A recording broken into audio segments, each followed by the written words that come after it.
Hello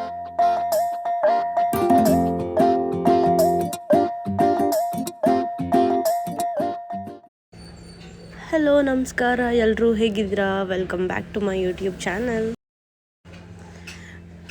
ಈ ವಿಡಿಯೋನ ನಾನು ವರಮಹಾಲಕ್ಷ್ಮಿ ಹಬ್ಬದಲ್ಲಿ ಶೂಟ್ ಮಾಡಿದ್ದೆ. ಸೊ ಇವಾಗ ಎಡಿಟ್ ಮಾಡಿ ಅಪ್ಲೋಡ್ ಮಾಡ್ತಾಯಿದ್ದೀನಿ. ಸ್ವಲ್ಪ ಲೇಟ್ ಆಗಿದೆ, ಅಡ್ಜಸ್ಟ್ ಮಾಡ್ಕೊಳ್ಳಿ. ಹಬ್ಬದ ಹಿಂದಿನ ದಿನವೇ ನಾನು ನನ್ನ ಹಸ್ಬೆಂಡ್ ಇಬ್ಬರೂ ಮಾರ್ಕೆಟ್ಗೆ ಹೋಗಿ ಫ್ಲವರ್ಸ್ ಮತ್ತು ಡೆಕೋರೇಟಿವ್ ಐಟಮ್ಸ್ ಎಲ್ಲನೂ ಪರ್ಚೇಸ್ ಮಾಡ್ಕೊಂಡು ತೊಗೊಂಡು ಬಂದಿದ್ವಿ. ಹಾಗೆ ಪ್ರತಿ ವರ್ಷ ನಮ್ಮಮ್ಮ ನನಗೆ ಏನಾದರೂ ಒಂದು ಕೊಡಿಸ್ತಾನೆ ಇರ್ತಾರೆ. ಸೊ ಈ ವರ್ಷವೂ ಏನು ಬೇಕು ನಿನಗೆ ಅಂತ ಹೇಳಿದ್ರು. ಸೊ ನನ್ನ ಹಸ್ಬೆಂಡ್ ಸೀರೆ ಎಲ್ಲ ಕೊಡಿಸ್ಬಿಟ್ಟಿದ್ರು. ಸೊ ಬೇರೆ ಏನೋ ಬೇಕು ಅನಿಸ್ಲಿಲ್ಲ. ಆ್ಯಂಡ್ ನಮ್ಮ ಮನೇಲಿ ನನಗೆ ಕುಂಕುಮದ ಬಣ್ಣಿ ಬೇಕಿತ್ತು ಒಂದು. ತುಂಬ ವರ್ಷದಿಂದ ನಾವು ಒಂದನ್ನೇ ಯೂಸ್ ಮಾಡ್ತಾಯಿದ್ವಿ. ಪುಟ್ಟದಾಗಿತ್ತದು. ಆ್ಯಂಡ್ ಅದರೊಳಗಡೆ ಬೆರಳು ಕೂಡ ಹಾಕೋದು ಹಿಂಸೆ ಆಗ್ತಿತ್ತು. ಅದಕ್ಕೆ ನಂಗೆ ಒಂದು ಸ್ವಲ್ಪ ಚೆನ್ನಾಗಿರೋದು ಡೈಲಿ ಯೂಸ್ಗೆ ಅಂತ ಕುಂಕುಮದ ಬಣ್ಣಿ ಕೊಡಿಸಿ ಅಂತ ಹೇಳಿದ್ದೆ ಅವರಿಗೆ. ಸರಿ ಬಾ ಅಂದ್ಬಿಟ್ಟು ಕರ್ಕೊಂಡು ಬಂದು ನಾನು ಆ್ಯಸ್ ಯೂಶ್ವಲ್ ಯಾವಾಗಲೂ ಎಲ್ಲಿ ತೊಗೊತೀವೋ ಅದೇ ಜ್ಯುವೆಲ್ಲರಿ ಶಾಪಿಗೆ ಬಂದು ನೋಡ್ತಾ ಇದ್ದೆ. ಡಿಸೈನ್ಸ್ ಎಲ್ಲ ತುಂಬಾ ಚೆನ್ನಾಗಿತ್ತು. ಆ್ಯಂಡ್ ನನಗೆ ಜಾಸ್ತಿ ಡಿಸೈನ್ ಇರೋದು ತೊಗೊಳೋದಕ್ಕೆ ಇಷ್ಟ ಆಗ್ತಿರ್ಲಿಲ್ಲ. ಯಾಕಂದರೆ ಅದನ್ನು ಡೈಲಿ ಯೂಸ್ ಮಾಡೋದ್ರಿಂದ ನನಗದನ್ನು ವಾಶ್ ಮಾಡ್ತಾ ಇರ್ತೀನಿ. ಆ್ಯಂಡ್ ನನಗೆ ಅಷ್ಟೊಂದು ಡಿಸೈನ್ ಇರೋದು ಇಷ್ಟ ಆಗೋದಿಲ್ಲ. ನನಗೆ ಪ್ಲೇನಾಗಿ ಎಲಿಗೆಂಟಾಗಿರಬೇಕು ಅಂಥದ್ದು ಇಷ್ಟ ಆಗುತ್ತೆ. ಅದಕ್ಕೆ ನಾನು ಅದನ್ನು ಸೆಲೆಕ್ಟ್ ಮಾಡಿದೆ. ಆ್ಯಂಡ್ ನಮ್ಮ ಮನೇಲಿರೋ ಕಳ್ಚಿದ ಚೊಂಬು ಕೂಡ ಅಷ್ಟೇ, ಅದು ಡಿಸೈನ್ ಇರೋದೆಲ್ಲ ತೊಗೊಂಡ್ರು. ಇಲ್ಲ ನನಗೆ ಪ್ಲೇನೇ ಬೇಕು ಅಂತ ಹೇಳಿ ತೊಗೊಂಡೆ. ನಂಗೆ ಅದೇನೋ ಪ್ಲೇನಾಗಿರೋದು ಸ್ವಲ್ಪ ಇಷ್ಟ ಆಗುತ್ತೆ. ಜಾಸ್ತಿ ಡಿಸೈನ್ಸ್ ಇದ್ದರೆ ಅದೊಂದು ಸ್ವಲ್ಪ ನನಗೆ ಇಷ್ಟ ಆಗೋದಿಲ್ಲ. ಸೊ ಹಾಗಾಗಿ ಇದನ್ನು ನಾನು ಸೆಲೆಕ್ಟ್ ಮಾಡಿದೆ. ಪ್ರತಿ ವರ್ಷ ವರಮಹಾಲಕ್ಷ್ಮಿ ಹಬ್ಬಕ್ಕೆ ಈ ಥರ ಏನಾದರೂ ಒಂದು ಆ್ಯಡ್ ಆನ್ ಆಗ್ತಾ ಇರುತ್ತೆ ನಮ್ಮ ಮನೇಲಿ. ಸೊ ನಮ್ಮ ಮಮ್ಮಿ ಈ ವರ್ಷ ಕುಂಕುಮದ ಬಣ್ಣಿ ಕೊಡ್ಸಿದ್ರು. ಆ್ಯಂಡ್ ನನಗೆ ಅದು ಸಖತ್ ಇಷ್ಟ ಆಯಿತು. ನೋಡಿ ಎಷ್ಟು ಚೆನ್ನಾಗಿದೆ ಡಿಸೈನ್. ಮನೇಲಿ ಹೋಗಿ ತೋರಿಸ್ತೀನಿ. ಸೊ ಲಕ್ಷ್ಮಿ ಕೂರ್ಸೋಕ್ಕೂ ಮುಂಚೆ ಮೊದಲನೇ ಕೆಲಸ ನಮ್ಮ ಮನೇಲಿ ಮಾಡೋದೇ ಹೊಸ ನೀರು ತರೋದು. ಸೊ ಇದನ್ನು ನಮ್ಮಮ್ಮ ಫಾಲೋ ಮಾಡ್ಕೊಂಡು ಬರ್ತಿದ್ರು. ಇವಾಗ ನಾನು ಫಾಲೋ ಮಾಡ್ತಿದ್ದೀನಿ. ಸೊ ನೀವು ಹೋದ ವರ್ಷ ನನ್ನ ವೀಡಿಯೋಸ್ ಎಲ್ಲ ನೋಡಿದರೆ ನಿಮಗೆ ಗೊತ್ತಿರುತ್ತೆ. ಹೊಸ ನೀರನ್ನ ಮನೆ ಒಳಗಡೆ ತೊಗೊಂಡೋಗ್ಬೇಕು. ಹಾಗಾಗಿ ಟೆರಸ್ ಮೇಲೆ ಬಂದು ನಾನು ಹೊಸ ನೀರನ್ನ ಇಟ್ಕೊಂಡು ಗಂಗೆ ಪೂಜೆ ಮಾಡಿ ಅದನ್ನು ನಾನು ಯಾವ ಕಳಶದಲ್ಲಿ ಆ ಲಕ್ಷ್ಮಿನ ಕೂರಿಸ್ತೀನೋ ಆ ಕಳಶಕ್ಕೆ ಫುಲ್ಲು ನೀರು ತುಂಬಿಸ್ಕೊತಾ ಇದ್ದೀನಿ. ಫಸ್ಟು ಟ್ಯಾಪ್ಗೆಲ್ಲ ನೀಟಾಗಿ ತೊಳೆದು ಅದನ್ನು ಅಷ್ಟ ಕುಂಕುಮ ಇಟ್ಟು ಅದಕ್ಕೆ ಪೂಜೆ ಮಾಡಿ, ಅದಾದಮೇಲೆ ನಾನು ತಂದಿರೋ ಕಳಶಕ್ಕೆ ನೀರು ತುಂಬಿಸ್ಕೊಂಡು ಆಮೇಲೆ ಅದರೊಳಗಡೆ ಇರೋ ಗಂಗೆಗೆ ನಾನು ಪೂಜೆ ಮಾಡ್ತೀನಿ. ಸೊ ಹಾಗಾಗಿ ಹೊಸ ನೀರು ತೊಗೊಂಡು ಗಂಗೆ ಪೂಜೆ ಮಾಡಿ ಇದನ್ನು ನಾನು ಮನೆ ಒಳಗಡೆ ತೊಗೊಂಡೋಗ್ತೀನಿ. ನಾನು ಹಿಂದೆ ಒಂದು ವಿಡಿಯೋದಲ್ಲಿ ನಿಮಗೆ ತೋರಿಸಿದ್ದೆ ನಾನು ಯಾವ ಥರ ಸ್ಯಾರಿ ತೊಗೊಂಡಿದ್ದೀನಿ ಅಂತ ಹೇಳಿ. ಇದೇ ಸ್ಯಾರಿ ನನ್ನ ಹಸ್ಬೆಂಡ್ ಕೊಡ್ತಿದ್ರು ನನಗೆ ಚಿಕ್ಕಪೇಟೆ ಕರ್ಕೊಂಡೋಗಿ. ಸೊ ಈ ಸ್ಯಾರಿನ ನಾನು ಈ ವರ್ಷ ವರಮಹಾಲಕ್ಷ್ಮಿಗೆ ತೊಗೊಂಡಿರೋದು. ಸೊ ಇದೇ ಸೀರೆನೇ ನಾನು ತಾಯಿಗೆ ಉಡ್ಸೋದು. ಪ್ರತಿ ವರ್ಷವೂ ಸೇಮ್ ರಿಚುವಲ್ಲೇ ಫಾಲೋ ಮಾಡೋದು. ಹೊಸ ಸೀರೆ, ರೇಷ್ಮೆ ಸೀರೆ ತೊಗೊಂಡು ಅದನ್ನು ಲಕ್ಷ್ಮೀ ದೇವಿಗೆ ಉಡಿಸಿ ಅದಾದಮೇಲೆ ಪೂಜೆ ಎಲ್ಲ ಮಾಡಿ ಅದನ್ನು ನಾನು ಹಾಕ್ಕೊತೀನಿ.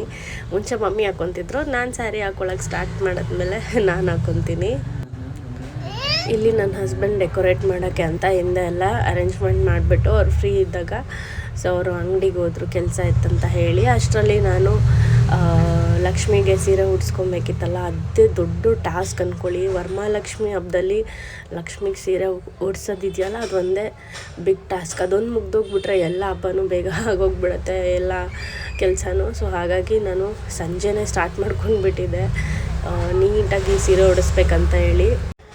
ಇದು ಹೊಸ ಸೀರೆ ಆಗಿರೋದ್ರಿಂದ ನೆರಿಗೆ ಕೂಡ ಸರಿಯಾಗಿ ಬರ್ತಾ ಇರಲಿಲ್ಲ. ನಾನು ಐರನ್ ಬಾಕ್ಸ್ ತೊಗೊಂಡು ನೆರಿಗೆಗಳನ್ನೆಲ್ಲ ಹಿಡ್ದು ಅದನ್ನ ಐರನ್ ಮಾಡಿ ಕೂರಿಸ್ತಾ ಇದ್ದೆ. ಸಖತ್ ಹಿಂಸೆ ಆಗೋಯ್ತು. ಯಾಕಂದರೆ ಒಬ್ಬರು ಕೈಲೇ ಉಡ್ಸೋದು ತುಂಬಾ ಕಷ್ಟ. ಯಾರಾದರೂ ಒಬ್ಬರು ಹೆಲ್ಪ್ಗಿದ್ರೆ ಈಸಿ ಆಗುತ್ತೆ.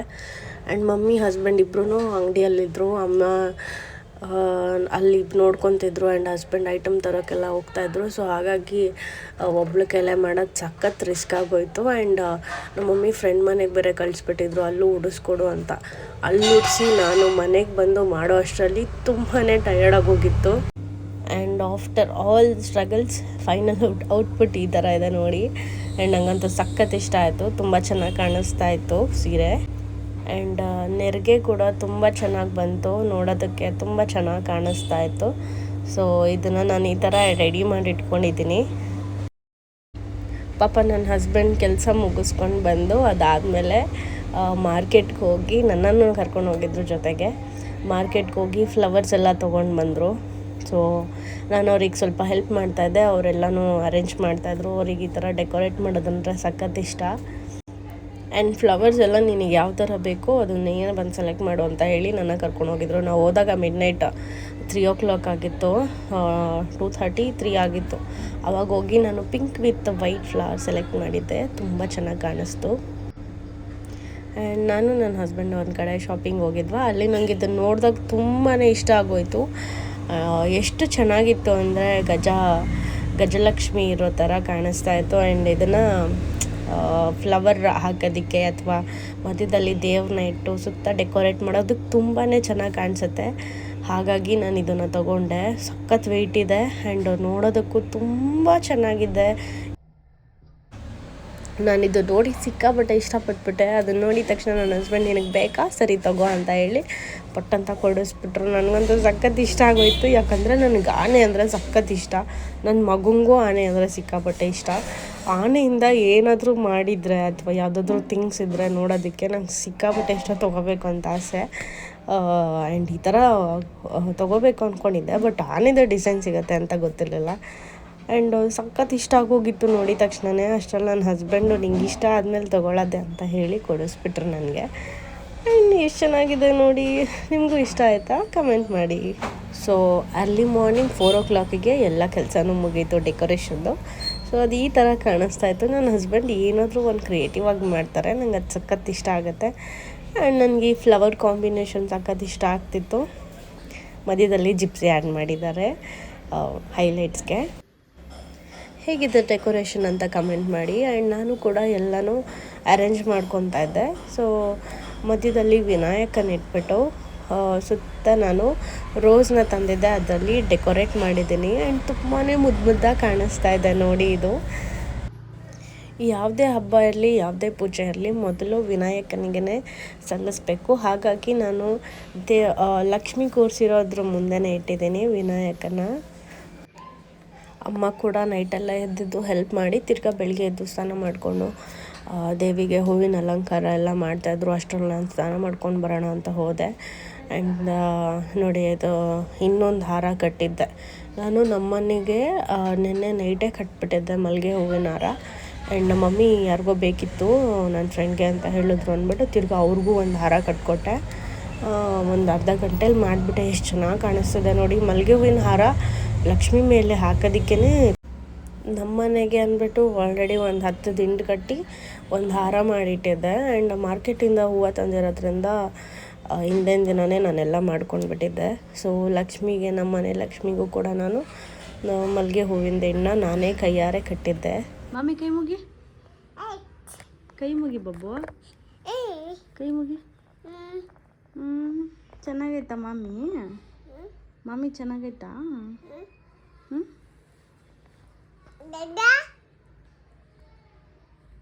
ಡಾಡಾ ತಾಚಿ ಡ್ಯಾಡಿನೆಬ್ರು ಸೋಗು.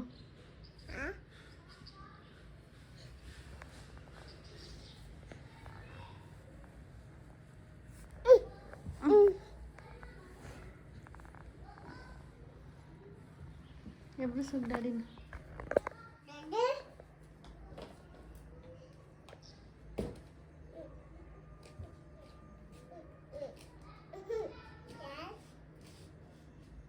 ಒಬ್ಬು ಸ್ನಾನ ಮಾಡ್ಕೊಂಡು ಪೂಜೆ ಮಾಡ್ತೀಯ ಮಾಮಿಗೆ? ಸ್ನಾನ ಮಾಡಿಕೊಂಡು ಮಾಮಿಗೆ ಪೂಜೆ ಮಾಡ್ತೀಯಮ್ಮ? ಮಾಮಿಗೆ ಪೂಜೆ ಮಾಡಲ್ಲ ನೀನು? ಹೆಂಗೆ ಪೂಜೆ ಮಾಡೋದು? ಹೆಂಗೆ ತೋರಿಸು. ಅದು ಹೆಂಗೆ ಕೈಯಲ್ಲಿ ತೋರಿಸು. ಹೆಂಗೆ ಗಂಟೆ ಆಡಿಸ್ತೀಯಲ್ಲ ಹಿಂಗೆ ಅಂತ ತೋರಿಸು. ಹೆಂಗೆ ತೋರಿಸು. ಮಾಮಿಗೆ ಹೆಂಗೆ ಪೂಜೆ ಮಾಡೋದು? ಮಂತ್ರ ಹೇಳೋದು. ಮಾಮಿ ಪೂಜೆ ಮಾಡ್ತೀಯಾ? ಮಾಮಿ ಪೂಜೆ ಸ್ನಾನ ಮಾಡಿಕೊಂಡು ಆಮೇಲೆ ಗುಡ್ ಮಾರ್ನಿಂಗ್ ಮಾಡು. Good morning, good morning, I love you ಹೇಳು.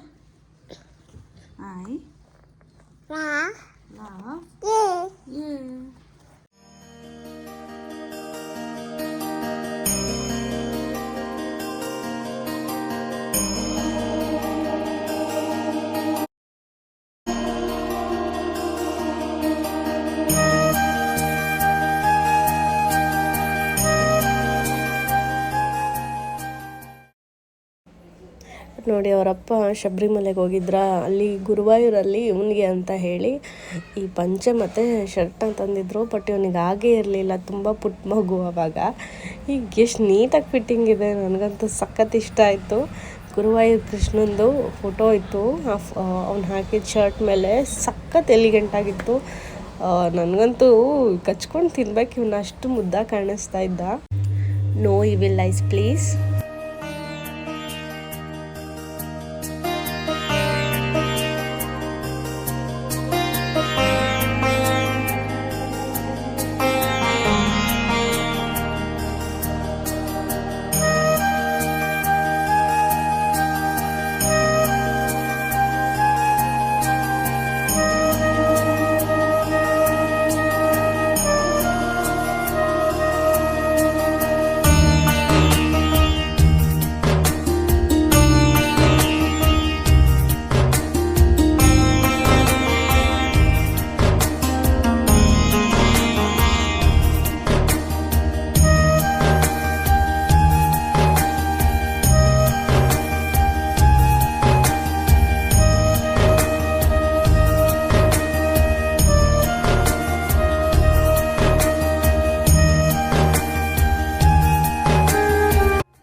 ಬೆಳಗ್ಗೆ ಪೂಜೆ ಆದಮೇಲೆ ನಾವೆಲ್ಲ ಬ್ರೇಕ್ಫಾಸ್ಟ್ ಮಾಡಿದ್ವಿ. ಬ್ರೇಕ್ಫಾಸ್ಟ್ಗೆ ಅಂತ ಹೇಳಿ ಮಮ್ಮಿ ಪುಳಿಯೋಗರೆ ಮತ್ತು ಕೇಸರಿ ಬಾತ್ ಮಾಡಿದರು. ಸಖತ್ ಡಿಲಿಷಿಯಸ್ ಆಗಿತ್ತು. ಆ್ಯಂಡ್ ನನಗೂ ಪುಳಿಯೋಗರೆ ಅಂದರೆ ಇಷ್ಟ, ನನ್ನ ಹಸ್ಬೆಂಡ್ಗೂ ಪುಳಿಯೋಗರೆ ಅಂದರೆ ಇಷ್ಟ. ನಮ್ಮಮ್ಮ ಯಾವುದು ಪೌಡರ್ಸ್ ಯೂಸ್ ಮಾಡಲ್ಲ, ಅವರೇ ಗೊಜ್ಜು ಮಾಡಿ ಮಾಡ್ತಾರೆ. ಪುಳಿಯೋಗರೆ ಸಖತ್ತಾಗಿರುತ್ತೆ. ಆ್ಯಂಡ್ ನನ್ನ ಮಗನಿಗೂ ಅಷ್ಟೇ ಪುಳಿಯೋಗರೆ ಅಂದರೆ ಸಖತ್ ಇಷ್ಟ, ಅವ್ರ ಅಮ್ಮಮ್ಮ ಮಾಡೋದು.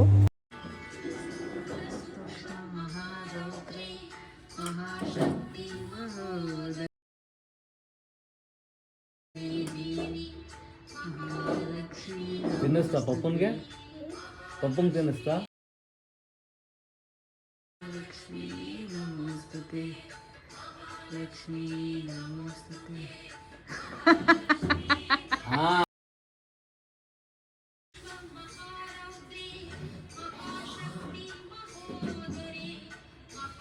ಎಲ್ಲಿ ಬೆಳ್ಳಿಗ್ತಾ ಇದೆಯಾ?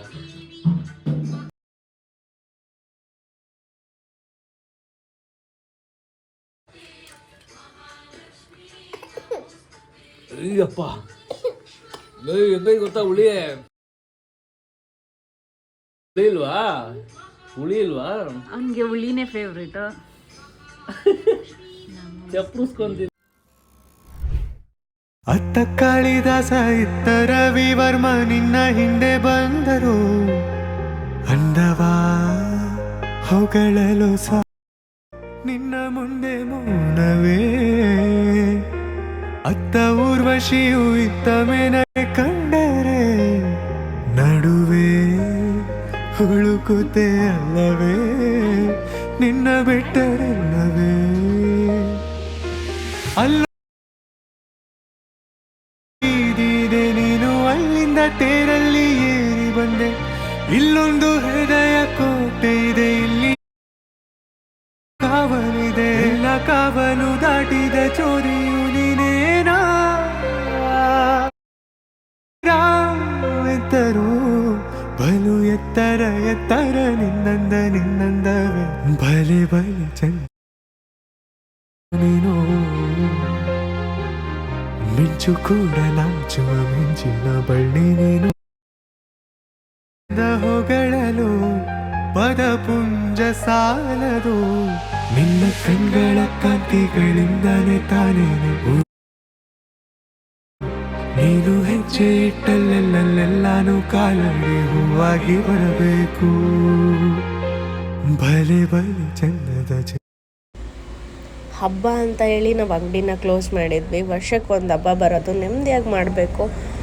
ಅಲ್ಲಿ ಒಂದು ಟೆನ್ಷನ್, ಅಲ್ಲೊಂದು ಮೈಂಡ್ ಇಲ್ಲೊಂದು ಮೈಂಡ್ ಇಟ್ಕೊಂಡು ಮಾಡೋಕ್ಕಾಗಲ್ಲ ಅಂತ ಹೇಳಿ ಅವತ್ತಿನ ದಿನ ಕ್ಲೋಸ್ ಮಾಡಿದ್ವಿ. ಆ್ಯಂಡ್ ನಾವು ಯಾವಾಗಲೂ ಅಷ್ಟೇ ಗಂಡ ಹೆಂಡ್ತಿ ಒಟ್ಟಿಗೆ ಪೂಜೆ ಮಾಡ್ತೀವಿ. ಯಾವ ಮನೇಲಿ ಗಂಡ ಹೆಂಡ್ತಿ ಅನ್ಯೋನ್ಯವಾಗಿರ್ತಾರೆ, ಯಾವ ಮನೇಲಿ ಗಂಡ ಹೆಂಡ್ತಿ ಒಟ್ಟಿಗೆ ಕೂತು ಊಟ ಮಾಡ್ತಾರೆ, ಒಟ್ಟಿಗೆ ಕೂತು ಪೂಜೆ ಮಾಡ್ತಾರೆ, ಆ ಮನೇಲಿ ಲಕ್ಷ್ಮಿ ಸದಾ ನೆಲೆಸಿರ್ತಾಳೆ. ಆ ಗಂಡ ಹೆಂಡ್ತಿ ರಿಲೇಷನ್ಶಿಪ್ ಕೂಡ ತುಂಬ ಸ್ಟ್ರಾಂಗ್ ಆಗಿರುತ್ತೆ ಅನ್ನೋ ಒಂದು ಬಿಲೀಫ್ ಮೇಲೆ ನಾನು ನಂಬಿದ್ದೀನಿ. ನಾವು ಮಾಡೋ ಪೂಜೆ ಪುನಸ್ಕಾರನ ನೋಡಿಕೊಂಡು ನನ್ನ ಮಗನೂ ದೈವ ಭಕ್ತ ಆಗಿಬಿಟ್ಟಿದ್ದಾನೆ. ಎಷ್ಟು ದೇವ್ರ ಪೂಜೆ ಮಾಡ್ತಾನೆ, ಎಷ್ಟು ಭಕ್ತಿ ಗೊತ್ತಾ. ಅವನಿಗೆ ದೇವರು ಅಂದರೆ ಸಾಕು, ಪಟ್ಟಂತ ಕೈ ಎತ್ತಿ ಮುಗಿದ್ಬಿಡ್ತಾನೆ. ಆಮೇಲೆ ನನ್ನ ಹಸ್ಬೆಂಡ್ ಏನು ಮಾಡ್ತಾರೋ ನನಗೆ ಅದನ್ನೆಲ್ಲ ಅವನು ನೋಡಿಬಿಟ್ಟು ಅವನು ಅವ್ರ ಅಪ್ಪಗೆ, ನನಗೆ, ಅವ್ರ ಅಮ್ಮಮ್ಮಂಗೆ ಎಲ್ರಿಗೂ ಹೋಗಿ ಅಷ್ಟ ಕುಂಕುಮ ಇಡೋದು ಎಷ್ಟು ಕ್ಯೂಟಾಗಿ ಮಾಡ್ತಾನೆ ನೋಡಿ. ನಾವು ದೊಡ್ಡವ್ರು ಏನು ಮಾಡ್ತೀವೋ ಅದನ್ನೇ ಮಕ್ಕಳು ನೋಡಿ ಕಲಿತಾರೆ ಅನ್ನೋದಕ್ಕೆ ಬೆಸ್ಟ್ ಎಕ್ಸಾಂಪಲ್ಲು. ನನ್ನ ಗಂಡ ಇವಾಗ ನನಗೆ ಹೂವು ಮುಡಿಸಿದ್ರ, ಇವಾಗ ಅವನು ಹೋಗ್ಬಂದು ಹೂವು ತೊಗೊಬಂದು ಮುಡಿಸ್ತಾ, ಬಟ್ ಅದು ಕ್ಯಾಪ್ಚರ್ ಆಗಿಲ್ಲ. ನಿಮಗೆಲ್ಲ ಈ ವಿಡಿಯೋ ಇಷ್ಟ ಆಗಿದೆ ಅಂತ ಭಾವಿಸ್ತಾ ನಾನು ಈ ವಿಡಿಯೋನ ಇಲ್ಲೇ ಎಂಡ್ ಮಾಡ್ತೀನಿ. ಸೊ ವಿಡಿಯೋ ಇಷ್ಟ ಆಗಿದ್ದರೆ ಲೈಕ್, ಶೇರ್, ಕಮೆಂಟ್, ಸಬ್ಸ್ಕ್ರೈಬ್ ಮಾಡೋದನ್ನ ಮರಿಬೇಡಿ. Thanks for watching. Love you all. Take care. Bye.